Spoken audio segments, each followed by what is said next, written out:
একটি দেশ যার ইতিহাস 2500 বছরেরও বেশি পুরনো, যে দেশ একসময় ছিল বিশ্ব সাম্রাজ্যের কেন্দ্রবিন্দু আর আজ মধ্যপ্রাচ্যের অন্যতম প্রভাবশালী দেশ, এই হলো ইরান। ইরানের পুরনো নাম ছিল পারস্য, যেখানে 550 খ্রিস্টাব্দে গড়ে ওঠে আখেমেনীয় সাম্রাজ্য। সাইরাস দ্য গ্রেট নেতৃত্বে এই সাম্রাজ্যের বিস্তৃতি হয়েছিল প্রায় 3 মহাদেশে। আজও পার্সেপোলিসের ধ্বংসাবশেষ সেই গৌরবের সাক্ষী হয়ে দাঁড়িয়ে আছে। 1979 সালে ইরানে ঘটে বড় পরিবর্তন।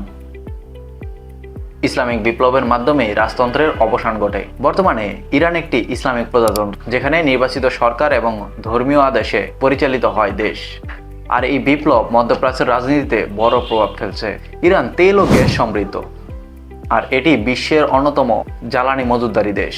তাদের পারমাণবিক কর্মসূচি নিয়ে দীর্ঘদিন ধরে আন্তর্জাতিক মহলে আলোচনা এবং নিষেধাজ্ঞা রয়েছে। তবুও বিজ্ঞান, সামরিক প্রযুক্তি ও আঞ্চলিক প্রভাবের দিক দিয়ে ইরান গুরুত্বপূর্ণ অবস্থানে রয়েছে। রমজানে ইরানের আধ্যাত্মিক পরিবেশ আরও গভীর হয়।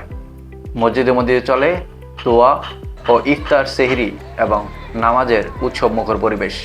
ইরানে ইফতারের জনপ্রিয় খাবার হলো আশ, রেস্তে ও খেজুর। পুরো রমজানে পরিবেশ থাকে উৎসবমুখর। পরিবার ও সমাজকেন্দ্রিক উৎসবমুখর পরিবেশ দেখা যায়। পারস্যের ইতিহাস, ইসলামিক বিপ্লব, তেল ও ভূরাজনৈতিক শক্তি মিলেই ইরান, যেখানে অতীতের গর্ব এবং বর্তমানের বাস্তবতা মিলে এক জটিল গল্প। আগামী পর্বে জানবো দক্ষিণ পূর্ব এশিয়ার রোল মডেল দেশ মালয়েশিয়া নিয়ে। ততক্ষণ ভালো থাকবেন। আল্লাহ হাফেজ।